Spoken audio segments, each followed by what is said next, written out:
Bonsoir et bienvenue dans votre émission à la FIA Hebdo qui sera consacrée aujourd'hui aux difficultés d'accès à l'électricité au Mali, à la levée des sanctions contre trois pays ouest-africains et la crise profonde que connaît aujourd'hui le M5 RFP. Pour en parler, nous avons sur ce plateau M. Badou S. Koba, Badou Sidi Koba, journaliste au niveau de Triomphe du Mali. Le Triomphe du Mali, c'est un journal, un quotidien ou un hebdomadaire? Non, le Triomphe du Mali, c'est un hebdomadaire paraissant tous les vendredis. Tous les vendredis. Merci beaucoup chaque vendredi. D'avoir accepté notre invitation. C'est moi qui vous remercie. Et à ses côtés, vous avez aussi Mahaman Traoré, il est le président du mouvement Faso Deun et Badi Haidara du Mali Renaissance. Merci à vous deux d'avoir accepté notre invitation. Mahaman Traoré en tout blanc et Badi Haidara en vert. Voilà, merci en tout cas d'être là, de nous accompagner pour suivre ce débat. Avant on va dire d'ouvrir, de développer ces sujets, on va peut-être avoir un peu votre point de vue sur la suspension des activités de l'association des élèves étudiants du Mali, l'AIM. Juste votre point de vue, votre opinion là-dessus. Une bonne nouvelle ou une très mauvaise nouvelle pour l'espace universitaire? Moi, je trouve plutôt que c'est une très bonne nouvelle parce que l'AIM a perdu de son sens. Le contexte dans lequel l'AIM a été créé, donc l'AIM a perdu ses repères-là. Parce qu'à l'époque, l'AIM a été créé quand même pour peut-être secouer le cocotier en faisant trembler le régime du président Moussa Traoré, qui a fini par plier. Et au-delà de cela, l'AIM avait une posture revendicative. Donc l'AIM était dans son rôle pour la sauvegarde des intérêts des élèves et étudiants. Mais au fil des ans, l'AIM a pris une autre tournure parce que les différents leaders de l'AIM ont fait de l'AIM un lieu de gagne-pain, un lieu de règlement de comptes. Donc, ce qui fait que la population a été déçue. Et dès qu'on parle de l'AIM à la population boude. La population se dit que l'AIM, c'est une mafia en bande organisée. Donc, c'est pour cette raison que la majorité des Maliens ont applaudi cette décision parce que c'est suite quand même à un meurtre. Et avant ce meurtre, à chaque fois, quand les policiers arpentent la colline du savoir, ces policiers découvrent des armes blanches, des armes à feu. Ce n'est pas digne de l'espace scolaire, ce n'est pas digne de la franchise universitaire. Donc c'est pour cette raison que cette décision a été saluée par la grande majorité des Maliens. Voilà. Merci beaucoup. Mahaman Traoré, à votre point de vue. Je pense que j'abonde dans le même sens que Badou Koba. Il a marché un peu sur ma langue. Je pense que l'essence même de l'AIM, c'était vraiment pour revendiquer les droits les plus fondamentaux des étudiants, pour qu'ils puissent quand même opérer dans un cadre propice et sain pour leur épanouissement intellectuel. Mais ce qu'on voit aujourd'hui, c'est tout autre chose. Et donc, du coup, il y a une certaine légitimité par rapport à cette décision, je pense qui a trop tardé d'ailleurs, parce que la population avait demandé cela depuis belle durée.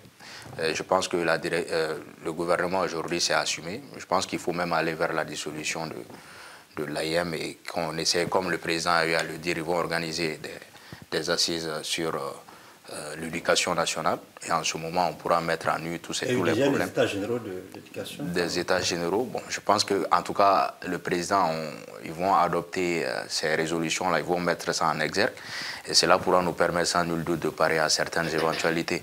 Je pense que le pas est emboîté, on va voir ce que ça va donner par la suite. En tout cas, tout le monde prône pour la dissolution comme Badou a eu à le dire, de cette bande organisée. C'est juste une suspension. Oui, suspension, mais on veut bien évidemment qu'on aille même vers la dissolution. Okay. Il y a beaucoup de personnes qui clament ça. Badi Haidara, suspension ou dissolution? Suspension. Suspension parce que dans tous les cas, même si on dissout l'AM, on sera obligé de créer une autre structure, association, union, pour défendre l'intérêt des élèves et des étudiants.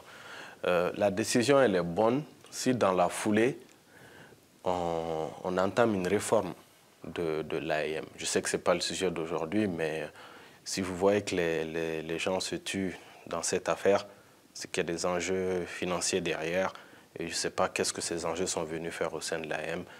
Ce n'est pas les présidents successifs de l'AIM, c'est les présidents successifs de l'AIM et les politiques. Il y a des enjeux politiques. Il y a des enjeux politiques derrière, on n'en parle pas assez, mais bon, peut-être un autre jour on pourra parler de ça en détail. Parce que les politiciens... Non, mais regardez récemment, il y a quelques années, qu'est-ce qui s'est passé au niveau du CENU. les prérogatives qui ont été récupérées, tout ça, sachez que quand on dirige l'AM, on est sur une manne financière. Beaucoup de gens ne le savent pas, et ça, c'est le fait des politiques. Ça, c'est le fait des politiques. L'AM n'a pas, les moyens de se donner ses prérogatives-là elle-même. Bref, c'est un autre jour. On pourra parler de ça. On pourra parler de ça en détail, de manière approfondie. Mais il y a une instrumentalisation politique qui a amené toute cette situation. Et pendant longtemps, l'AM a été quand même l'arme rouge de certains hommes politiques. Tout à fait. Non, comme il a eu à le pour régler des comptes. Oui, c'est vraiment un instrument politique qu'on utilise pour des fins politiques. Et c'est bien dommage. Et souvent même pour déstabiliser le régime en place. Tout à fait. C'est surtout pour ça. Badou Escobar, alors on peut dire qu'aujourd'hui les coupures d'électricité exaspèrent les populations maliennes. Aujourd'hui, qu'est-ce qui fait qu'aujourd'hui, on va dire le Mali Koura est en train de devenir un Mali Koro dans ce sens-là? Voilà. Et on peut, sans risque de se contredire, dire qu'aujourd'hui, sur le plan de encore mieux peut-être. Mali Koro, on avait du courant. Sous le Mali Koro, on avait de l'électricité. Même si l'électricité était de taille moyenne, on avait quand même de l'électricité. Donc, dans le Mali Koro, on n'a pas connu ce genre de coupure. Et c'est dans ce Mali Koro qu'on est en train de connaître ce genre de coupure. Et pour vous dire que les coupures intempestives d'électricité sont en train de jouer sur l'économie. Ce n'est qu'un secret de polichinelle que de dire que la population ne souffre pas aujourd'hui. Vous partez dans les marchés, vous partez dans les lieux publics, vous parlez d'électricité, mais les gens vous regardent d'un mauvais œil. C'est une réalité parce que nous, les journalistes, nous sommes en communication directe avec la population. Et souvent, c'est sur nous que la population se rabat pour manifester son ras-le-bol. Et ça, c'est une réalité. Les tailleurs n'arrivent pas à travailler, les soudeurs n'arrivent pas à travailler, les boulangers n'arrivent pas à travailler. Vous partez voir les vendeurs de sachets d'eau, les vendeurs de lait, mais ça ne va pas. C'est triste, c'est dommage qu'aujourd'hui, qu'on parle encore des problèmes d'électricité. Parce que la transition est venue pour résoudre les problèmes. Mais la transition n'est pas venue pour nous dire que nous sommes venus trouver que c'est gâté. En venant, vous avez promis de tout arranger et vous devez arranger. Moi, je pense que... Le pouvoir, en tout cas, le Mali Koura avait plus de volonté politique pour donner de l'électricité aux Maliens que le Mali Koura. Ou bien il y a un problème financier qui ne dit pas son nom ou qui dit déjà son nom aussi. Même si c'est une question piège, je vais me débrouiller à répondre. C'est vrai que pendant le Mali Koura, on avait de l'électricité. Et dans le Mali Koura, beaucoup pensaient que la situation allait s'améliorer, mais la situation s'est subitement détériorée. Parce que sans laver les mains, la transition avance quand même beaucoup d'arguments. Souvent, on nous dit qu'il y a des problèmes de carburant. On nous dit souvent qu'il y a des problèmes avec la Côte d'Ivoire. Toujours est-il qu'avec le potentiel qu'on a, beaucoup de Maliens pensaient que le problème d'électricité, les coupures intempestives allaient être un lointain souvenir. Parce que prenons le nombre de barrages qui se trouvent au Mali. Il y a le barrage de Sélengue, il y a le barrage de Manantali, il y a le barrage de Sotiba, il y a Balengue 1, il y a Balengue 2, il y a la centrale thermique de Dar Salam, il y a Sirakoro, il y a la centrale Albatros de Caille. Donc, quand on tient compte de ce nombre de barrages, de ce nombre d'infrastructures, et qu'on dise aujourd'hui qu'il y a des problèmes d'électrification, c'est dommage, c'est dommage. Et il y a le solaire, il y a l'éolien. Donc, nous avons tous les arguments pour pouvoir nous en prendre aux autorités de la transition. Parce que quand vous promettez quelque chose, il faut le réaliser. Ouais. On nous a dit ici qu'à partir du 28 septembre, il n'y aura plus de coupure d'électricité parce que Sirakoro sera opérationnel. Et du 28 septembre au jour d'aujourd'hui, la situation s'est quand même aggravée. Madame la ministre est sortie à la télévision pour donner des explications détaillées, pour nous dire que les délestages vont diminuer au fur et à mesure, et ça s'est aggravé. Et l'autre jour, elle a présenté ses excuses. Je dirais tout simplement que nous n'avons pas besoin de ces excuses. Maintenant, ce que nous voulons... Ah si, quand même. Non, nous n'avons pas besoin de ces excuses. Le Mali est en train de devenir... Les Maliens disent que, ah non, au moins elle aurait pu s'excuser, tout se demander pardon. Maintenant qu'elle le fait aussi, on dit que c'est pas bien. Je vous en prie, le Mali est en train de devenir le premier pays producteur en présentation d'excuses. On en a assez. Il faut résoudre les problèmes. Il y a un problème réel, il y a un problème d'électrification. Parce qu'à ce rythme-là, le pays connaîtra une crise économique. L'autre jour, j'ai échangé avec des spécialistes. On était même avec un spécialiste autour de la table. Il dit que ça est en train de jouer sur le produit intérieur brut. Si nous prenons les usines les petites et moyennes entreprises.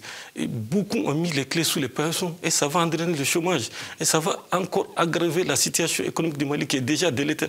Donc, de mon point de vue, il s'agit de trouver une solution à long terme. Parce que quand, dans ce genre de situation, généralement, on parle de solutions à court terme, de solutions à moyen terme. Mais moi, je pense qu'il faut une solution à long terme. Et on va revenir par rapport à ces solutions, on va y revenir. Maman Traoré, qu'est-ce qui serait à l'origine de ces coupures d'électricité, de ce manque de courant? Moi, je pense, comme a eu à le dire Madame la ministre, à un moment donné, elle a dit que c'est un problème structurel au niveau même de l'énergie du Mali et que les enquêtes sont en cours et qu'ils vont faire en sorte de parer à cette éventualité-là. Mais moi, je pense que je vais essayer d'avoir un penchant analytique bien fouillé par rapport à même l'essence de la transition qui n'est pas comprise par bon nombre de personnes. Parce que soutenir la transition et soutenir les autorités de la transition, il faut essayer de lever la nuance par rapport à ça. Moi, je pense que ce qui nous a conduit là où nous sommes aujourd'hui dans notre pays, c'est à cause de l'inéquité, l'inégalité, la mauvaise gouvernance. C'est les élites qui, dans une grande proportion, n'étaient pas redevables, n'étaient pas compétents, n'étaient pas efficaces. C'est l'État qui ne soutenait pas suffisamment les citoyens. C'est ce qui nous a mis là où nous sommes aujourd'hui. Maintenant, la question qui se pose, c'est est-ce que la transition a pour mission vraiment de résoudre tous ces problèmes-là? La transition, je pense que quand on a eu à faire le dialogue national, on a dit qu'on va réviser la Constitution pour ne pas retomber dans les mêmes erreurs du passé et organiser des élections, parce que la transition, même par essence, c'est de baliser le terrain pour un retour à l'ordre constitutionnel. Maintenant, on s'est mis dans des problèmes de corruption, régler des problèmes de corruption et autres, régler les problèmes énergétiques et autres. On met la transition devant le fait accompli et eux aussi, ils doivent nous apporter des réponses adéquates. Maintenant, la question qui se pose, c'est qu'ils n'ont pas fait de communication digne de ce nom en la matière. Parce que moi, j'ai écouté quand même le discours du Premier ministre quand il dit, par exemple, que ce n'est pas la primature qui gère ce problème-là, c'est au niveau de la présidence. J'ai comme l'impression que le Premier ministre même essaie de dédouaner sa responsabilité en mettant le curseur dans d'autres endroits. Et moi, je pense que quand le Premier ministre dit que lui, il a rencontré les artisans mais et autres... il doit dire la vérité aussi. Non, il a dit la vérité. Il est très rusé politiquement parlant. C'est pas une question de ruse, Maman. Il dit que ce n'est plus de son ressort et qu'il a confiance au président de transition. Aux Maliens de demander maintenant au président de transition, on veut du courant. Oui, moi, et le président, si vous nous regardez, si vous avez encore du courant, moi je veux, on veut du courant. Oui, je veux en venir. Voilà. Je vais en venir, s'il vous plaît. Au fait, le Premier ministre, je pense qu'il travaille en synergie avec le Président. Et quand le Premier ministre, que lui, il n'a pas d'informations à son niveau par rapport à un problème qui préoccupe tant la nation, ça veut dire qu'il y a un dysfonctionnement même de mécanisme de gouvernance qui ne dit pas son nom. Qu'est-ce qu'il aurait pu dire, par exemple? Moi, je ne peux pas parler à sa place. Je ne suis pas mandaté pour parler à sa place. Mais tout ce que je peux dire, c'est qu'à son niveau, il doit avoir certaines informations qui peut lui permettre d'éclairer la lanterne par rapport à certaines choses. C'est pourquoi je dis qu'il est rusé politiquement parlant, parce que c'est un fervent communicant. Et je sais que s'il avait des informations tangibles à son niveau, il allait divulguer ça au vu au-dessus de tout le monde. Donc je pense que le problème est à ce niveau-là. Donc je pense que aujourd'hui, pour parer à cette éventualité, le problème est connu, la solution est connue de tous. Hein. Il suffit juste de demander de l'aide extérieure, mais vu qu'on a enclenché une dynamique nationaliste, souverainiste, je pense qu'il faut faire appel à l'expertise malienne. On va déjà poser le diagnostic. Donc, voilà. Badi Aïdara, quel est votre diagnostic de la situation? Très bien. Moi, je vais parler d'abord, première introduction, en tant que citoyen. Comme vous l'avez dit, on veut le courant. Le courant est primordial à la vie, à toute activité économique. C'est de l'énergie. Et à ce titre, j'ai participé, en tout cas je participe actuellement indirectement à une étude statistique qui est en train de se mener en commune 3 auprès des artisans pour essayer de mesurer l'impact des coupures de courant en termes de cessation d'activité, de baisse d'activité, baisse de chiffre d'affaires, baisse de revenus, licenciement, etc., ainsi que les conséquences sociales qui en découlent. Les résultats de l'étude devront paraître fin mars, début avril, et ça va nous permettre aussi d'alimenter le débat. Maintenant, en tant qu'homme politique, Nous avons dans notre mouvement des experts de la question. Donc, on a fait un certain nombre de travaux, on a synthétisé. Il y a un article scientifique qui va paraître avec les problèmes et les solutions. Donc, en prime time, je vais vous donner un peu l'aspect problème. L'aspect problème, on parlera des solutions. L'aspect problème, qu'est-ce qui se passe à ce niveau? Il faut savoir que le Mali a un déficit énergétique historique depuis 30 ans.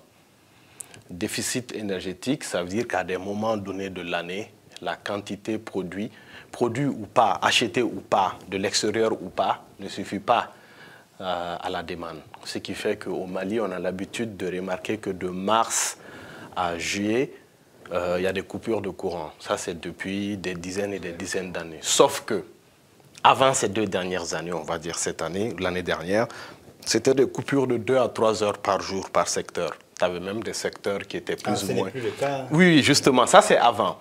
Maintenant, la question que les Maliens qui nous écoutent, parce qu'en tant qu'homme politique, c'est notre devoir d'expliquer clairement ce qui se passe pour ne pas que la population croie à des discours populistes, simplistes, qui eux-mêmes, s'ils arrivent au pouvoir, ils vont amener que de la désillusion et les gens vont dire les politiciens sont... Ils mentent, ils racontent des choses, ils n'arrivent pas à faire. Donc moi, je vais dire clairement qu'est-ce qui se passe dans cette affaire. Depuis 2 ans, les parts du thermique ont augmenté dans la capacité d'EDM. L'énergie thermique est l'énergie la plus chère pour EDM. EDM, l'énergie thermique au kilowatt. Donc ça, c'est l'énergie. Tout à fait. L'énergie thermique, je vais expliquer. Ce qui s'est passé, c'est que, je vais aller un peu rapidement, le déficit d'EDM s'est creusé énormément à cause de l'augmentation de la part du thermique dans notre mix énergétique. La ministre l'a dit dans ses propos, 50%, 55%, on va dire, pour arrondir, 60% de l'énergie au Mali vient du thermique. Depuis quelques années, le prix du gasoil pour EDM, pas grand public, est passé de 400 à 850. Dans le même temps, le prix grand public n'a pas bougé. Pour ceux qui ont des notions de base en gestion, comprennent les conséquences de cela sur la structure de l'EDM. Et étant donné que c'est déficitaire structurellement, on se retourne vers l'État pour combler ce déficit-là, au lieu d'augmenter le prix de l'électricité. Or, ce déficit est creusé par les achats de carburant. L'EDM dit, l'État va nous appuyer pour vous payer. L'État dit aux fournisseurs, patientez, on va gérer. Donc, il y a eu des encours. Donc, le déficit s'est déplacé au niveau des fournisseurs. Jusqu'à récemment, jusqu'à il y a 2 ans, on avait des fournisseurs institutionnels, Star Oil et d'autres, même à un moment donné, Total.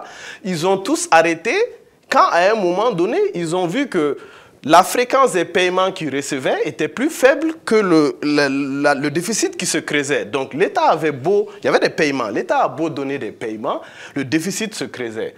Le dernier des fournisseurs qui permettait au moment de pic d'amener suffisamment de carburant et de jongler avec la situation n'est plus là, Star Oil. Et du coup, à cause de l'encours de dette, ils ont dit, nous, il faut nous payer, sinon on arrête. Tout le monde comprend cette logique, personne ne va leur jeter la pierre. Mais ça, c'est venu de l'augmentation du thermique. Il faut savoir que depuis quelques années, toutes les extensions de capacité de l'EDM ont été faites avec le thermique. Pourquoi? Il y a eu des centrales hybrides. Je vais y venir. Pourquoi? On revient sur l'homme politique. À chaque fois qu'on se rend compte qu'on est en déficit, je vous rappelle que Bamako fait partie des top 10 des villes au monde avec le plus de croissance démographique. Donc si on rajoute les facteurs de l'EDM, l'énergie qui coûte cher et l'augmentation de la population, donc de la demande, quand on a un déficit, on prend une centrale thermique, grosso modo une centrale thermique de 60-70 MW, entre 50 milliards, 60 milliards, ça peut être opérationnalisé en 6 mois, 1 an. Manantali qui a été construit en 2002, pour 100 MW en 2002, ça a coûté 200 milliards. Temps d'opérationnalisation, 3 à 4, 5 ans.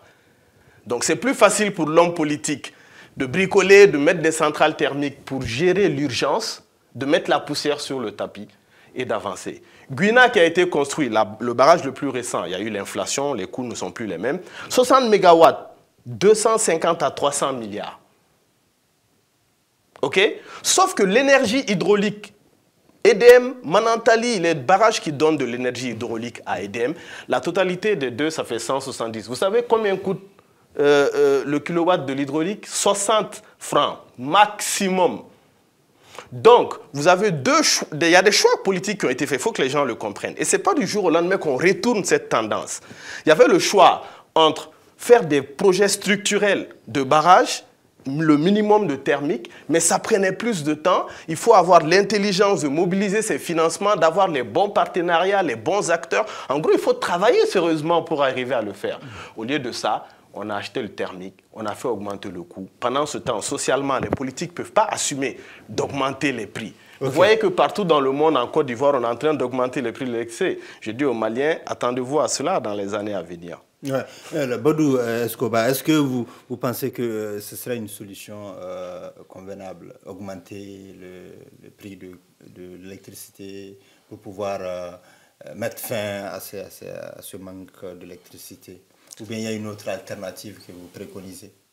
C'est une des solutions, ce n'est pas tout à fait la seule solution. Moi, je trouve qu'il y a un problème d'adaptation et il y a un problème de jeu d'intérêt. Parce que quand nous prenons le nombre de barrages hydroélectriques qui se trouvent au Mali, nous, géographes, on parle de houille blanche. Donc, avec l'énergie hydroélectrique, il y a plus d'avantages que le thermique. Et apparemment, cette affaire de thermique-là a été privilégiée par beaucoup de cadres, surtout d'EDM, parce que, à cause de la rentabilité, parce que ça rapporte beaucoup d'argent. Donc on a privilégié le fuel. La corruption. Avec le fuel, etc., etc. Donc ça entraîne un système de corruption gangréné. Donc beaucoup ont préféré le thermique avec le fuel par rapport aux centrales hydroélectriques. Or, sur le long terme, nous pensons c'est les centrales hydroélectriques, parce qu'il a parlé du nombre de barrages qui se trouvent au Mali. Il a parlé de Gouina, il y a le barrage de Selengue. Si vous prenez Selengue, Selengue a commencé à être opérationnel, si j'ai bonne mémoire, à partir de 1980. Et de la mise en place du barrage de Selengue jusqu'en 2007, il n'y a pas eu d'entretien. Je crois que c'est sous ATT qu'il y a eu le premier entretien. Donc ça veut dire que les barrages là n'étaient pas entretenus. Moi, je suis parti en 2014, j'ai visité le barrage de Selengue. Sur les 4 turbines, il n'y avait que 2 turbines qui fonctionnaient. Donc, ça a contribué à réduire le potentiel. Et vous avez parlé de la centrale hybride qui a été construite par IBEC à plus de 80 milliards de francs CFA vers Caille. Ouais. Cette centrale hybride, qu'est-ce qu'elle est devenue? C'est la question que moi, je me pose aujourd'hui. Et au-delà de cela, il y a autre chose. Il y a la question d'adaptation par rapport aux énergies renouvelables.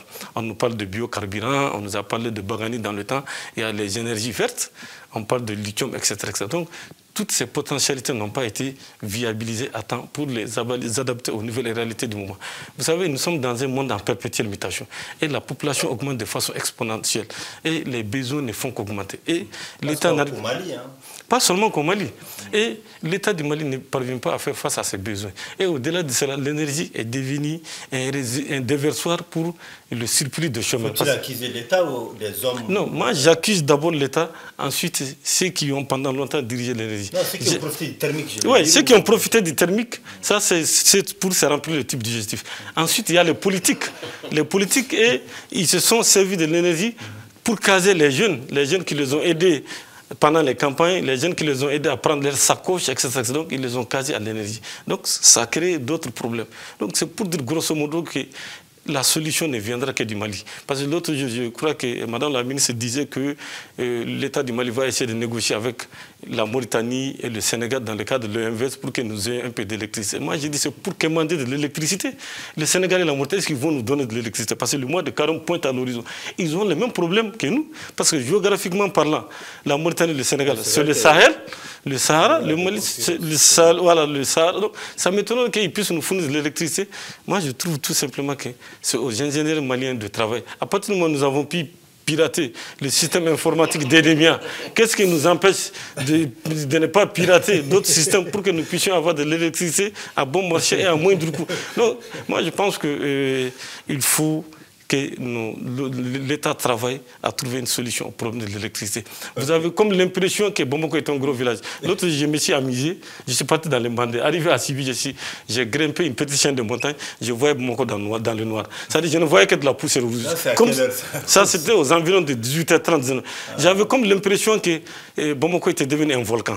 Il n'y avait que de la poussière. Mais ce n'est pas bon ça. C'est pas bon. C'est frustrant. Mais la poussière et le courant, est-ce qu'il y a un lien? Non, même s'il n'y a pas de lien. Ça, c'est la pollution. Oui, ça, c'est la pollution. Mais ça montre à quel point. C'est une façon de dire, bon, je veux du courant. Nous voulons de l'électricité. Ouais. Et pour terminer, je le répète encore autour de cette table, vraiment, il y a des difficultés. Avec le problème de l'électricité, les Soudanais n'arrivent plus à travailler, les boulangers ne travaillent pas. Nous-mêmes, journalistes, quand nous partons en ville, quand nous traversons les marchés, souvent les gens nous font arrêter. Mais ils nous disent, mais vous les journalistes, quand vous partez sur les plateaux, vous dites qu'il y a ça, il y a cela, que la Russie nous a donné 160 millions de litres. On nous dit que le carburant devait passer par le port de Conakry, mais il y a eu un incendie au port de Conakry. Le carburant s'est retrouvé au port de Lomé. J'ai dit à quelqu'un, Dieu seul sait si le carburant est venu. Pour savoir si... Voilà. Ce qui se passe. Oui, nous devons donner la bonne information. Mais pour ce qui est du cas du Mali, c'est Dieu seul qui détient la bonne information. Ça, je préfère vous le dire. Oui, maman, la vraie information, est-ce que vous l'avez au niveau des Fassodé ou la situation? Personne ne détient une information tangible par rapport à cette question d'énergie. Je pense que tout a été dit sur cette table-là. Peut-être que je ne veux pas... Je ne veux pas avoir le même verbe technique que mon frère en face de moi. Quelle solution alors? Mais la solution, c'est que moi, je pense que nous avons déjà enclenché une dynamique nationaliste. Je pense que Badou a eu à le dire, hein, pour ne pas quémander chez les autres, chez les voisins. Il faut consulter même l'expertise malienne. Nous avons des experts ici au Mali qui peuvent travailler sur ces questions-là et qui peuvent nous permettre de parer à cette éventualité. Moi, je pense très sincèrement que il faut une communication digne de ce nom par rapport à cette question. Même si les Maliens même, ça va vous paraître un peu bas de l'aile, mais est-ce que demander pardon, c'est carrément une stratégie de communication aussi, hein? Non, je pense que tout le monde sait que c'est du leurre. Moi, je ne vais pas aller jusqu'à dire ça. On a peur maintenant de parler sur les plateaux, mais tout ce que je peux dire, c'est que tout ce que je peux dire, c'est que... Si on reste dans les normes, oui, mais tout ce que je peux dire en ce sens, c'est qu'il faut la communication digne de ce nom, mettre le curseur au bon endroit, expliquer objectivement aux Maliens c'est quoi le problème, parce qu'on a tendance à dire qu'avoir conscience des enjeux, c'est déjà une solution. Maintenant, pour que nous puissions nous projeter dans un lendemain meilleur, arrêtons de faire de la politique de mystification. Devons-nous faire confiance aux autorités? Voilà, essayons tout simplement de consulter l'expertise malienne et voir éventuellement ensemble, même s'il faut une assise sur cette question-là, parce que ça touche directement ou indirectement la population, essayons de nous asseoir, de discuter de manière objective. Des acteurs qui vont demander des per diem encore non, pas de per diem, ça c'est une question quand même... Parce que les assises, c'est encore à inviter des acteurs. Non, moi je pense qu'il faut juste réunir, parce qu'une transition aussi... réunir, je sais pas, la population... Parce qu'on demande à la population d'être résilient. Les boulangers, les électriciens, oui, je sais pas. Je vais en venir. On demande très souvent à la population d'être résilient, d'accepter un mouillon, mais moi je veux que... on fait quoi? Parce que ce qu'on voit assez souvent, c'est qu'on ne pense même pas qu'on soit dans la transition. Mais si on regarde le train de vie de l'État... Le train de vie de l'État, j'en viens. C'est ce que je veux dire. Par exemple, au Burkina, par exemple, l'Assemblée nationale, on sait qu'ils travaillent de manière bénévole. On peut demander à la population en ce moment d'être résilient, pendant qu'ici au Mali, on sait que ce n'est pas le cas. On sait quand même que le président... Bon, je ne vais pas rentrer dans certains débats, faire de la gymnastique. Les membres du CNT peuvent travailler bénévolement. Oui, pourquoi pas adopter ces genres de trucs pour que nous puissions savoir réellement que... Ils vont enseigner à côté et après quand il y a des sessions... Voilà. Pourquoi ne pas adopter ces genres de stratégies-là pour que la population sache réellement que nous voulons faire de la résilience une réalité dans notre pays. Ok, Badi, quelle solution? Alors, à court terme, il y a deux solutions qui peuvent être dégagées. Encore une fois, je répète, il y a un article scientifique qui va paraître. Il y a deux solutions. La ministre a effleuré le sujet dans son intervention. Je vais clarifier cela. Première solution, l'OMVS. Il y a des quotas qui sont partagés entre les différents pays. De l'avis des experts de notre mouvement, ces pays-là sont même en train d'être tombés d'accord sur un accord autour de 80 watts, 80 à 100 watts. Ça, c'est une information que je donne. C'est des discussions qui sont en cours. Ça vaut quoi pour nous? Attendez, je vais y venir. Normalement, à partir de fin mars, début avril, la demande va aller à peu près 100 MW de plus qu'actuel. Donc, les 80 qui vont venir ne vont pas absorber le pic. Donc, que les Maliens ne s'attendent pas à très très court terme que la solution change. Sauf si on applique la deuxième option. Donc, j'avais dit le déficit énergétique, donc premier pilier OMVS, ce n'est pas aller quémander. C'est un projet sous-régional.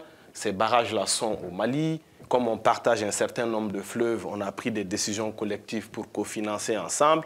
Il se trouve que ce n'est pas parce qu'il y a des... On dirigé même par Mali. Si, c'est une présidence tournante actuelle. Il y a des Sénégalais qui ont tourné, etc. Donc, apparemment, ils n'ont pas besoin de cette capacité. Non pas qu'ils sont 100% autonomes, mais c'est des problèmes d'interconnexion, d'emplacement, etc., de réseau, de fonctionnement du réseau.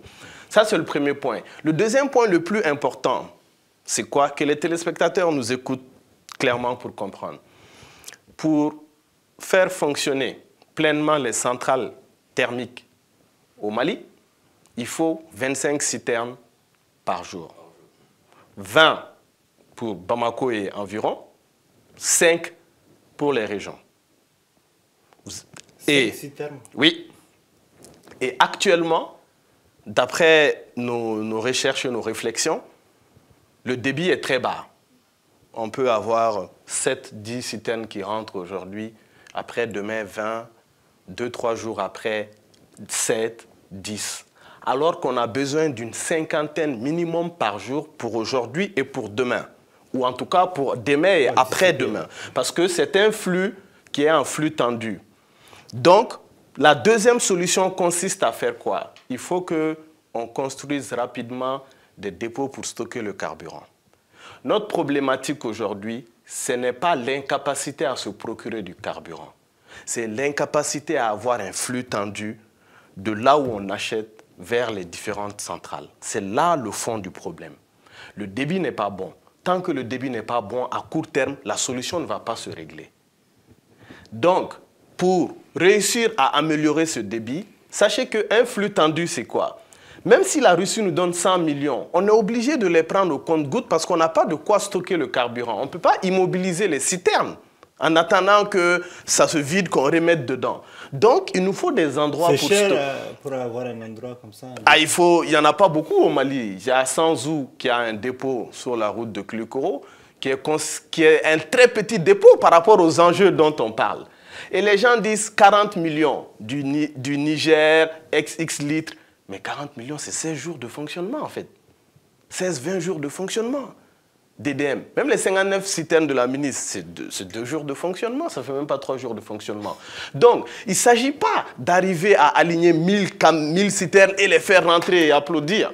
Mais est-ce qu'on a même parlé de 50 millions? On a parlé de 20 millions, je pense. Donc, il faut rapidement que EDM, pas un autre acteur, pas un prestataire, que l'État finance des dépôts pour stocker à l'avance et ne pas fonctionner en flux tendu. Sinon, je répète, le problème, ce n'est pas notre incapacité à avoir du carburant. La Russie peut nous donner du carburant pour 2 ans de fonctionnement, 3 ans de fonctionnement de l'EDM. Donner le carburant et arriver à le faire fonctionner dans les centrales, c'est 2 choses différentes. Si on regarde au niveau, si on regarde au niveau on va dire, du train de vie de l'État et que on arrive à réduire cela, 1 milliard, plus d'1 milliard, 1 milliard 300 millions de francs CFA, apparemment. Le train de vie est négligeable. Le train de vie, je voulais répondre à cette question. Le train de vie... Un membre du CNT sur le terrain nous a dit 1 milliard 300 millions par jour. Ça peut trouver ce milliard-là? Ça peut rentrer. Si les gens ont besoin de tout à l'heure, on parlait de sacrifices. Ça peut contribuer à apaiser le climat. Mais moi, je parle de la solution. Ça apaise le climat. L'aspect communication, tout ça, c'est des aspects de la solution. Mais concrètement, ce n'est pas ça qui va remplir les centrales thermiques de carburant. Et pour vous donner un enjeu, quand bien même le CNT, l'ensemble du CNT renonce à son salaire, ça ne va rien régler au problème de l'EDM. Même si on prend cet argent, ça ne va rien régler. Pour vous donner un exemple, le dernier budget de l'État, un budget à peu près de 3 000 milliards. Sous les 3 000 milliards, il y a 700 milliards qui sont considérés comme des budgets d'investissement en route, infra, etc. Vous connaissez le déficit d'EDM? Autour de 400 milliards. Ça va bientôt dépasser l'ensemble de l'investissement que l'État fait sur l'ensemble des secteurs du pays. Vous pensez que c'est le salaire des gens du CNT qui va régler ça? Non, non, il ne faut pas vendre. J'ai donné des solutions à court terme. On peut parler des solutions. À court terme, c'est très simple. Notre proximité avec un certain nombre d'acteurs nous a permis d'aller nous approvisionner auprès de producteurs de raffineurs finaux. Ça baisse les coûts. Maintenant, la chaîne logistique pour gérer ça, l'État ne dispose pas de cela. Star Oil et les grands acteurs arrivaient à fonctionner en flux tendu parce que c'est leur métier. Ils ont des dizaines de stations dans les pays. Ils font ça depuis longtemps. Ils arrivaient à faire fonctionner ça en flux tendu. Donc l'État, EDM se reposait sur ça. Maintenant, l'État veut mettre son propre circuit avec le fonctionnement direct avec la Russie et d'autres fournisseurs directs. Ça n'a pas marché rapidement. Donc, mais au regard de ce que vous venez de dire, je pense qu'il est difficile d'avoir un preneur. Je vais rebondir par rapport à ce que vous avez à dire. Quand vous dites par exemple que ça ne va pas résoudre, on n'a pas dit que renoncer à un salaire va résoudre totalement le problème de EDM. Ça peut contribuer à faire de la communication politique pour le gouvernement. Et quand le gouvernement dit par exemple voilà, donc moi je parle sur ces bases-là. Par exemple, si on sentait réellement que le gouvernement avait enclenché une certaine dynamique de résilience à son sein, la population allait compatir. Mais sauf qu'aujourd'hui, pourquoi les gens sont frustrés, même si les gens n'essayent pas même si on n'en parle pas, mais en tout cas, les gens, il y a une certaine cristallisation de la colère qui ne dit pas son nom dans notre pays. Moi, je parle sous cet angle-là. Il faut que le gouvernement adopte une politique qui pourra vraiment nous permettre de jongler les deux bouts. Moi, je parle en ce sens. Maintenant, quand vous avez eu à parler de carburant, je suis d'accord avec vous, mais c'est les centrales qui alimentent ces carburants-là. Vous n'êtes pas sans savoir qu'à un moment donné, dans un passé récent, le Mali a fait appel à des experts sénégalais pour faire la maintenance de ces centrales-là. Donc ça veut dire que est-ce que nous avons la main-d'œuvre qualifiée même pour gérer les problèmes centrales ici dans notre pays? Il y a tous ces facteurs-là qui se posent. Mais peut-être que le gouvernement ne se prononce pas sur ça, mais moi je pense que le problème criant surtout, c'est surtout un problème structurel au niveau de EDM, un problème de fonds, mais aussi un problème de main-d'œuvre qualifiée en la matière. Ok, donc on va moi, en tout cas, c'est mon avis. On va parler de la levée des sanctions très très rapidement. Une minute. Sur le moyen long terme, c'est clair qu'il faut que le thermique descende le plus. Je pense qu'on doit avoir un objectif stratégique d'amener le thermique autour de 15% à horizon 5-10 ans. 5 ans même, je pense que c'est la seule solution à moyen terme. Et effectivement, il y a un gros problème de ressources humaines et de plans de formation et de carrière sur ces métiers-là qui sont des métiers techniques. Moi, ce que j'aimerais ajouter très rapidement. C'est vrai que nous traversons une période de transition, mais pour partager les peines avec la population, l'État doit songer à réduire son train de vie. Et avec le système d'intégration, il faut obligatoirement que nous partons vers le système d'interconnexion. C'est dans ce cadre-là que la Côte d'Ivoire nous fournit de l'électricité. Je crois que la CEDEAO même a un programme d'interconnexion des différents barrages hydroélectriques. Il va falloir qu'on compte sur l'AES. Non, je pense que c'est... Non, la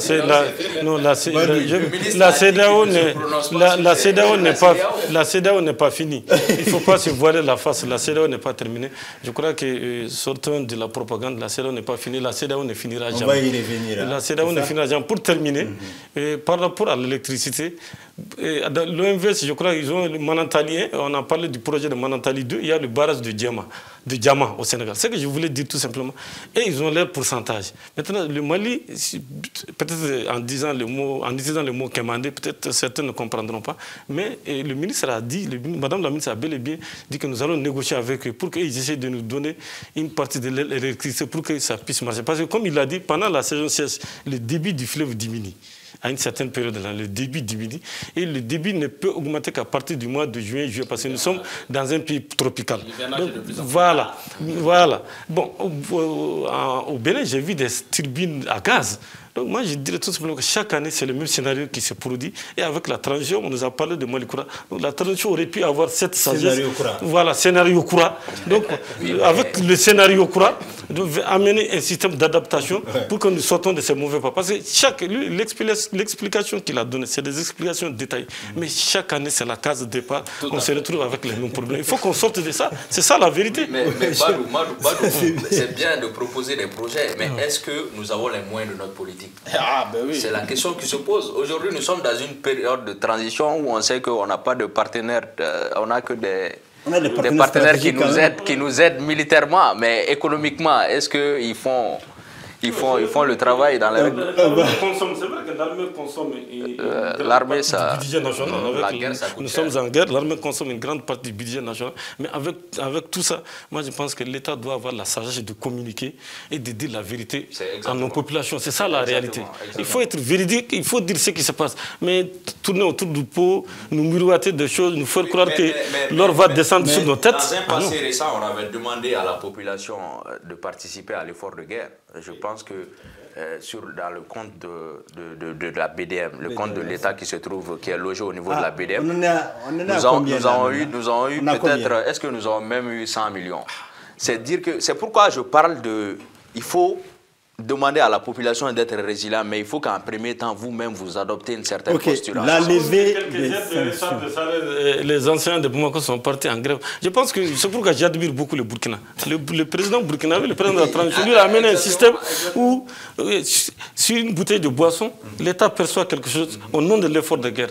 Et l'État perçoit quelque chose sur le salaire de chaque fonctionnaire. Donc c'est pour que quand on parle de la taxe. Oui, à plus de la taxe. Donc quand on parle de patriotisme, c'est pourquoi j'ai dit. Mais le Malien même n'est pas contre le fait de financer, de participer à l'effort de guerre, d'aider vraiment l'État à sortir le pays de l'ornière. Mais la question qui se pose, c'est où va cet argent-là? Parce qu'on a vu dans un passé récent, en 2012, on a participé à l'effort de guerre. Bon, je ne sais pas là où est-ce que... La crise de confiance. Voilà. Bien sûr, c'est ça le problème. Mais on ne peut pas parler... Voilà, toi, tu parles, moi, quand même, je pense me réserve de dire certaines choses. On va laisser ce sujet pour parler cette fois de la levée des sanctions contre, en tout cas, le Mali, le Burkina Faso, qui n'est pas... Je pense qu'il n'est pas concerné. Hein. C'est plutôt le Niger et la Guinée. La Guinée qui a eu beaucoup de chance avec le fait que la Guinée ne fait pas partie de la zone CFA. Donc, ce qui a fait que les sanctions n'étaient pas aussi, on va dire, imposantes. Et alors, est-ce que Badou Escobar, la levée des sanctions marque un pas, en tout cas de la CEDEAO, vers la négociation, la reprise du dialogue avec ces États sahéliens qui ont décidé de se retrouver au sein d'une alliance et de quitter définitivement la CEDEAO? La levée des sanctions est un pas de géant. Et c'est une victoire pour les pays de l'AES, parce que si nous prenons le cas spécifique du Niger, les sanctions ont été levées et parce qu'au niveau de la Banque centrale des États de l'Afrique de l'Ouest, quand même, on avait gelé les fonds du Niger. Je crois que désormais, les Nigériens peuvent accéder à leurs fonds. Et l'autre victoire de l'AES, c'est que les sanctions ont été levées au niveau du Niger sans que Bazoum et son épouse soient libérés. C'est vrai que le fils Bazoum a été libéré, il se trouve présentement au Togo. Ouais, mais malgré l'insistance de la CEDEAO, ni Bazoum ni son épouse n'ont été libérés. Donc c'est quand même une victoire pour l'AES. Et au-delà de cela, ça a renforcé davantage l'AES, surtout les autorités de la transition du Mali, parce qu'en février, on devait organiser la présidentielle, ça n'a pas eu lieu.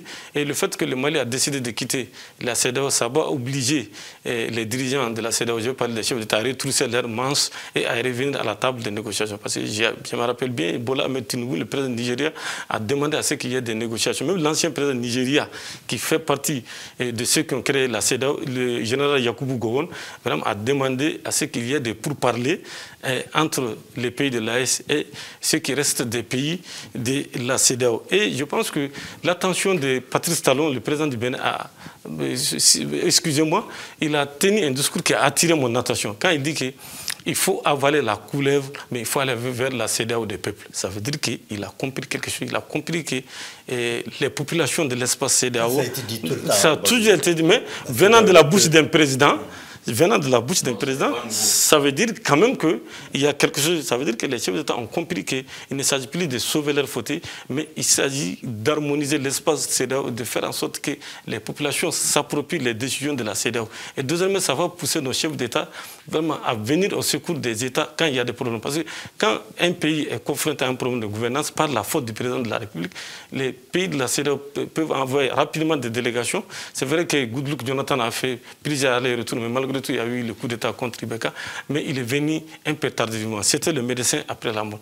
Donc, de mon point de vue, c'est une ère nouvelle pour la CEDEAO, parce que désormais, la CEDEAO va entendre raison et écouter les populations. Oui, la CEDEAO sans les 3 pays sahéliens pour le moment. Mais je pense qu'il y aura des négociations. Et suite à ces négociations, quand les pays de l'AES... Les affaires étrangères maliens, clair là-dessus, c'est fini avec la CEDEAO. Il a même dit que si on a atteint un point de non-retour par rapport à ça. Je pense qu'il a peut-être un peu trop parlé, mais dire que c'est un point de non-retour, je ne partage pas ce point de vue. Parce que quand même, nous sommes encerclés quand même par les pays de la CEDEAO. Nous avons besoin de leur port.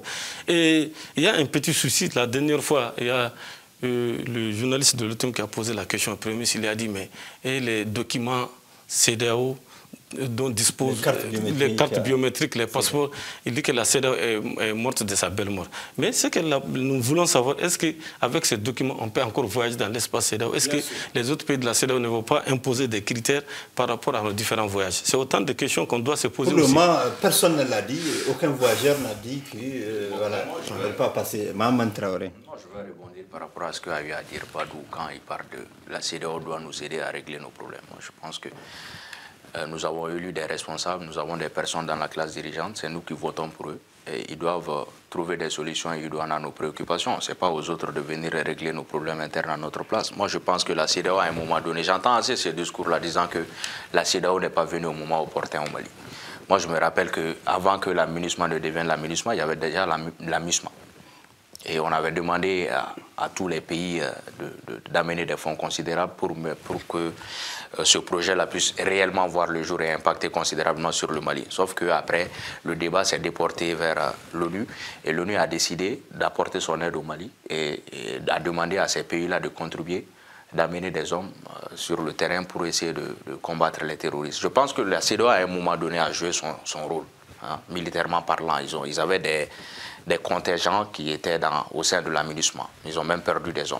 Maintenant, la question qui se pose, c'est nous avons tendance à tenir ces discours-là disant que la faute, c'est les autres, quoi. C'est la faute de l'aménagement, c'est la faute de la CEDEAO, c'est la faute de telle ou telle personne. Il faut que nous sortons de ce débat-là et qu'à un moment donné, nous puissions être en mesure de nous remettre en cause nous-mêmes. Hein? C'est parce que nous avons des responsables qui ont dirigé ce pays-là.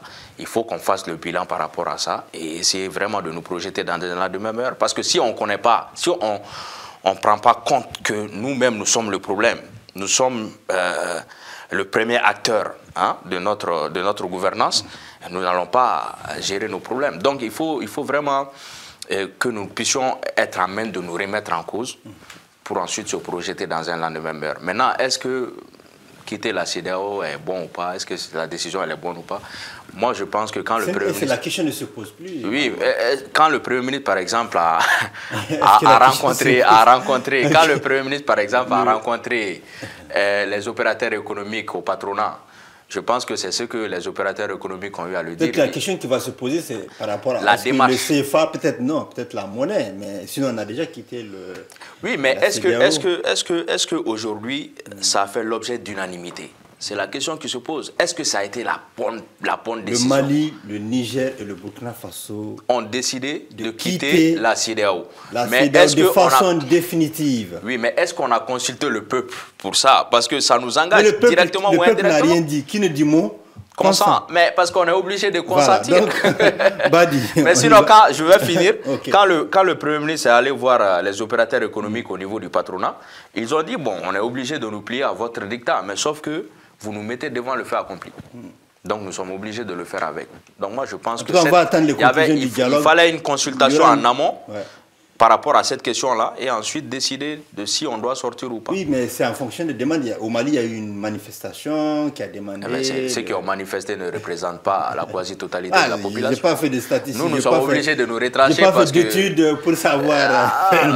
nous sommes obligés Badi, de nous par rapport à cette question de la levée des sanctions, qu'est-ce que cela signifierait? Quel sera l'impact de cette levée des sanctions? Sur le plan politique, par exemple? Nul. Zéro. Nul. Pourquoi? Aucun apport politique. Aucun apport. Vous savez, contrairement à ce que les gens pensent, le désaccord qui a amené les pays de l'AES à quitter la CEDEAO est un désaccord très profond et très stratégique lié aux aspects sécuritaires. Si vous remarquez bien, toutes les positions sécuritaires qui ont été prises au Mali, quand bien même ça ne rentre pas dans les prérogatives de la CEDEAO, ont toujours été critiquées par la CEDEAO. Quand on a fait notre alliance avec la Russie, des pays, la CEDEAO, donc des présidents de la CEDEAO se sont réunis pour faire des communiqués pour dire que c'est une situation inquiétante, etc. Et je vous donne une information qui s'est passée il y a quelques mois. Vous savez que les Américains sont en train de négocier avec les pays du littoral pour déployer un programme de surveillance de drones américains et fournir les renseignements à ces pays-là. Je vais dire quelque chose que les gens ne savent pas au fond. Soit on reste dans la CEDEAO, on reste dans le bloc occidental otanien, soit on est dans le bloc russe-chinois. Il faut faire son choix. Il n'y aura pas de liberté de choix. Il n'y aura pas de liberté de choix. Chacun de ces acteurs ne travaille avec toi si tu es avec l'autre. Tu choisis. Ceux qui veulent être dans le bloc occidental, je ne fais pas partie de ceux-là. J'ai une culture de gauche, j'ai une culture altermondialiste, j'ai une culture panafricaniste. Ceux qui ont été aux côtés des Africains dans les luttes que les Africains ont eu à mener, c'est le monde communiste, c'est le monde chinois, c'est la Russie. Dois-je rappeler que Poutine a combattu au Mozambique de sa chair pour l'indépendance et les guerres pour stabiliser le Mozambique quand il était dans l'armée et les services secrets. Ces gens-là, en fait, il ne faut pas se tromper d'ennemis et d'amis. Dans la vie, il y a des amis, il y a des ennemis. Ça, c'est la réalité. On ne peut pas aller au-delà. Et moi, ce qui me désole dans cette affaire, c'est la déconnexion des présidents. Ils parlent du discours de Talon. Moi, j'ai envie de répondre à Talon. Comment on va faire pour les préjudices que vos décisions ont causés dans ces trois pays, au peuple, économiquement, socialement? Qui va gérer? C'est un des impacts qu'on est en train de subir aujourd'hui sur le sujet de l'électricité. Même si ce n'est pas le cœur du problème, ça fait partie. La Côte d'Ivoire donnait 80. Actuellement, elle donne 15. Elle n'a pas arrêté de donner. Ce n'est pas une histoire d'encours ou de dette. C'est une histoire de géopolitique. Je répète, historiquement, c'est 80 mégawatts. Sous prétexte qu'une dette qui courait depuis longtemps, même si elle s'agrandit à cause du déficit structurel d'EDM, sous prétexte qu'on n'a pas payé, ils ont réduit leur débit. Ils avaient complètement supprimé, après ils ont remis leur débit. Pourtant, la dette, elle court. C'est géopolitique. Au président de la CEDEAO, qui va réparer leurs conneries? J'en veux pour preuve. Vous savez, le jour où moi j'ai eu ma conviction que le Mali doit quitter la CEDEAO, ça c'est quelque chose que j'aimerais partager avec vous tous ici. Vous avez suivi la décision de la Cour de justice de l'UEMOA qui se trouve au Burkina Faso. Le Mali a été défendu par un pool d'avocats. On a introduit une demande en disant que les mesures de restriction de sanctions financières qui ont été prises contre le Mali sont illégales, etc. Donc la CEDEAO a fait la confusion des genres, a fait sommet en même temps CEDEAO et UEMOA pour prendre des décisions de la CEDEAO qui sont communiquées à l'UEMOA alors que c'est deux entités différentes. Qu'est-ce que les juges ont dit? Ce n'est pas des juges maliens. Aucun juge malien n'a siégé dans cette affaire. Ils ont dit... Ils n'ont pas répondu sur le fond, ils ont répondu sur la forme. Ils ont dit, ces sanctions-là peuvent être potentiellement illégales. Mais on va faire un procès pour voir s'ils sont réellement illégales. Mais étant donné que ces sanctions peuvent donner lieu à des préjudices irréparables, irréversibles, il faut que ça soit suspendu avant que la Cour tranche. Ça, c'est une décision publique de la Cour. Qu'est-ce que la CEDEAO a fait? Qu'est-ce que l'UEMOA a fait? Ils n'ont même pas réagi. Décision de justice de la Cour de justice. Moi, je veux bien que des gens défendent la CEDEAO. Oui, j'ai vu. Je veux bien que les... Badou, excusez-moi, vous parlez... Je veux bien que les gens défendent la CEDEAO. Excusez-moi, je vais parler en bambara. Morom mégane séquestré, gane nagashi, net nous défend quoi? Ni demain, ni après-demain. Pour avoir assez réfléchi sur les agissements, ça c'est un exemple parmi tant d'autres que je vous donne. La décision de justice est sortie. Ce jour-là, j'ai fait un post sur Facebook, j'ai dit, on va savoir réellement que vaut la CEDEAO à travers cette décision. Et maintenant, voir que l'AES remet en cause, en difficulté économiquement ces pays, ils reviennent pour des intérêts économiques qui vont les toucher, venir dire, il faut avaler la couleuvre. Nous avons avalé la couleuvre, nos populations. Talon, il n'a rien avalé. C'est nous qui avons avalé. Et ils n'ont aucune approche pour régler leur préjudice. Ils sont en train de gesticuler, de faire les yeux doux à l'AES parce qu'ils ont plus besoin de l'AES que l'AES a besoin d'eux. Voilà. Alors, dernier tour de table sur le sujet, parce que là, on va conclure avec le M5 RFP. Je crois que mon frère ne m'a pas très bien compris. J'ai dit le fait que les sanctions... Elles sont illégales. Le fait que les sanctions contre le Niger ont été levées sans la libération de Bazoum et son épouse, c'est quand même une victoire pour l'AES. L'Alliance des États du Sahel, ça je l'ai dit.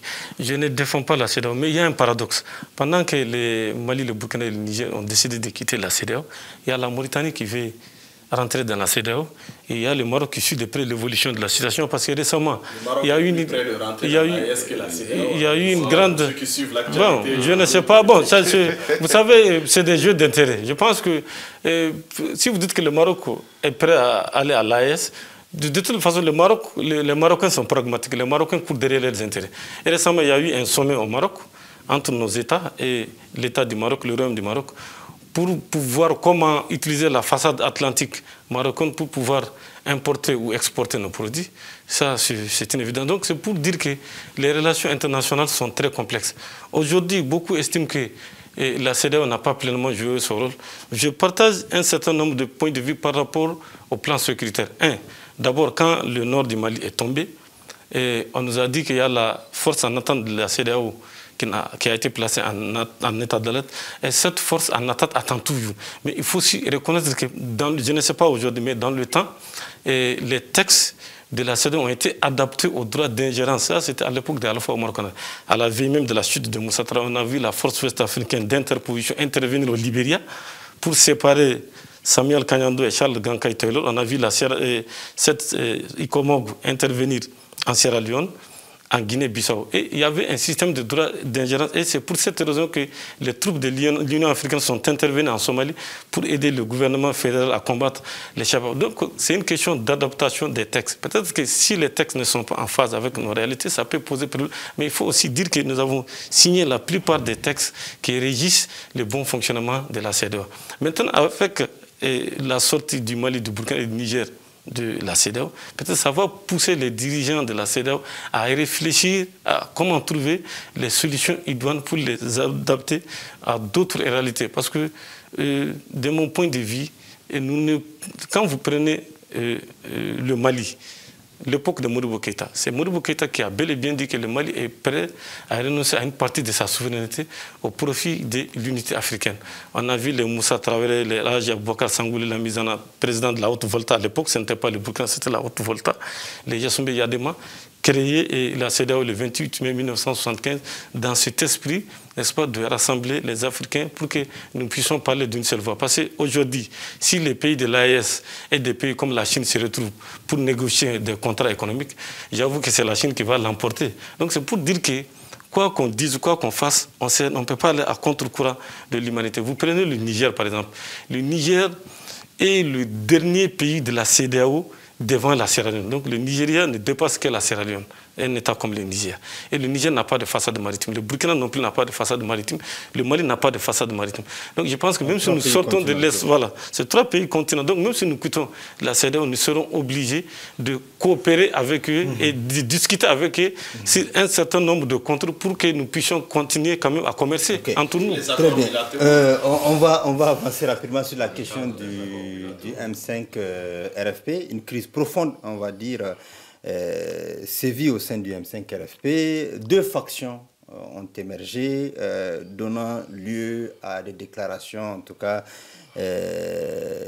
contradictoires. En tout cas, on va donner la parole à peut-être Badou, encore, pour nous dire quel est votre état d'esprit par rapport à cette situation qui commence à nous faire poser des questions. Ma lecture par rapport à la situation du M5 RFP est simple. Je dirais tout simplement qu'il y a un problème de type digestif. D'abord, quand... ça veut dire quoi? Ça veut dire tout simplement qu'il y a un problème de positionnement. Parce que je cause avec certains du M5 RFP qui me disent « Ah, depuis 2021, ils sont en train d'attendre au portillon, on ne leur fait pas appel, X et Y sont déjà là-bas, ils sont en train de s'endimancher, ils sont en train de s'embourgeoiser, ils sont en train de s'engraisser. Nous sommes là, nous attendons à la porte. Nous aussi, on a jeté des pierres pour faire partie IBK, ça ne va pas. Donc ils ont fait partie IBK pour avoir des postes. Bon, vous savez, quand IBK partait, comme on l'a dit, la lutte unie, le pouvoir divise. Donc l'objectif stratégique commun, c'était de faire partie l'IBK. Après le départ du IBK, les problèmes ont commencé parce que le famille Issa Kaoudji a même dit sur RFI que le M5 RFP est mort de sa belle mort. Après, Choguel a racolé les morceaux, il a pu retrouver la primature, etc. Mais on a remarqué qu'il y a eu le M5 RFP Malikoura, les Madame Sikaitso, les maîtres, non pas Muntagatal, Mohamed Ali Bachili et Konimba Sidibé, et ils ont créé le M5 RFP Malikoura. Les Moutagas sont restés dans le M5 RFP Malikoura. Maintenant, c'est la jeunesse qui est en train de s'agiter. La jeunesse est en train de s'agiter comme troisième tendance, comme troisième M5 RFP. Et cette jeunesse est incarnée. Bon, Jamil Bitar, peut-être il n'est pas jeune, mais... Bitar est jeune. Bitar n'est pas très jeune, mais Bitar quand même fait partie des filles. Il n'est pas jeune quand même. Mais il fait partie des figures de proue qui sont en train de lutter contre Choguel Kokala Mega. Et lui, il est derrière l'imam Oumarou Diarra. Parce que l'imam Oumarou Diarra... Lui non plus n'est pas jeune. Bon, l'imam Oumarou Diarra est jeune. Ah bon? Il est quand même jeune. On peut dire qu'il est jeune. La notion de jeunesse. Jusqu'à 40 ans. L'imam Oumarou Diarra, ça m'étonne qu'il y ait 40 ans. L'imam Oumarou Diarra, ça m'étonne qu'il y ait 40 ans. Non, quand même, si. En tout cas, on peut le mettre dans la classe des jeunes. Mais est-ce que lui, parce que lui, il a remplacé quand même Boubacar qui est chargé de mission à la primature. Et si, comme on dit, les laissés pour compte, les damnés du M5 se plaignent de lui pour dire qu'il prend des décisions unilatérales et qu'il serait derrière les problèmes de la jeunesse. C'est pourquoi l'autre tendance a élu Ibrahim Traoré dit Jacques Boer comme président. Mais en tout cas, aujourd'hui, le M5 est en train de se transformer en monceau de ruines. Et ce n'est pas bon pour eux.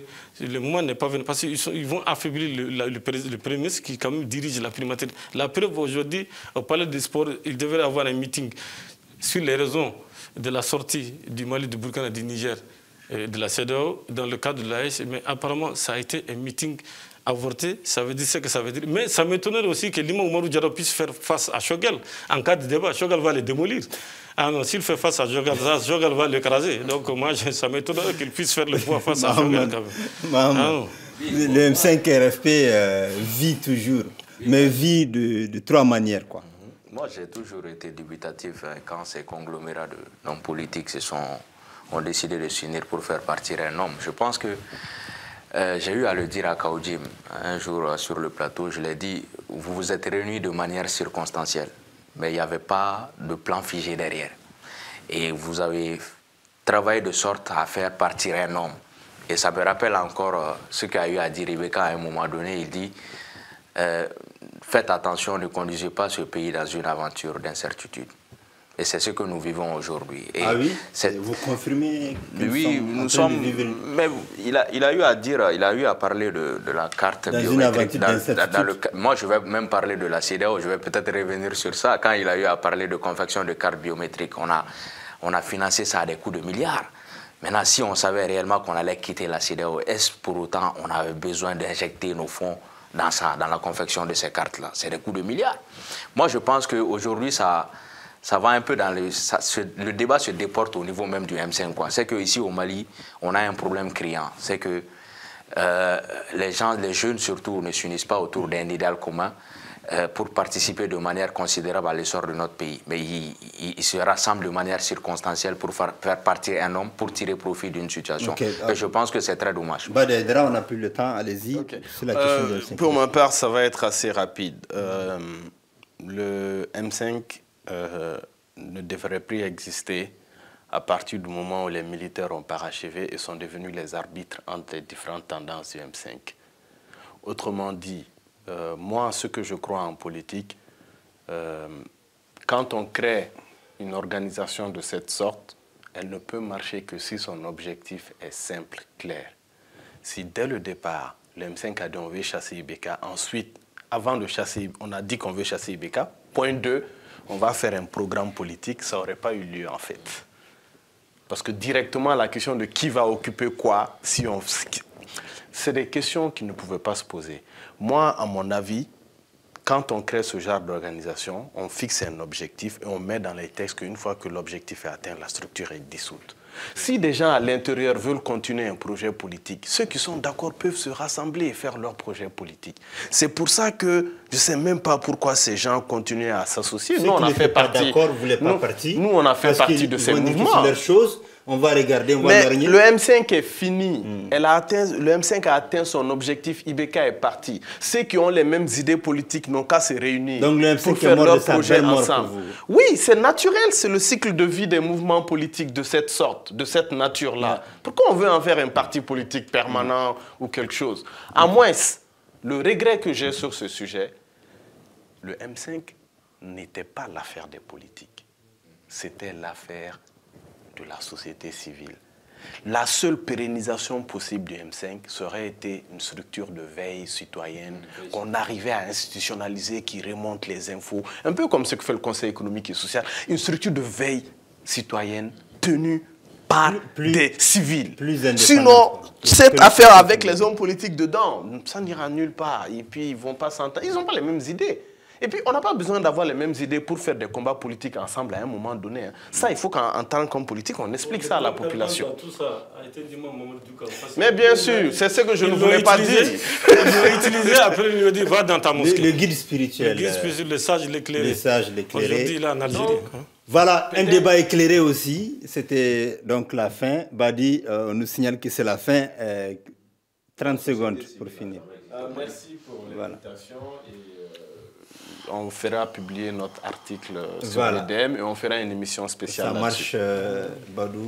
Oui, je trouve que l'émission a été une très bonne émission parce qu'il s'agit d'éclairer davantage la lanterne de la population. Je pense que le débat a été un débat fructueux et le débat, c'est un débat qui est même bien pour la transition, pour les autorités de la transition.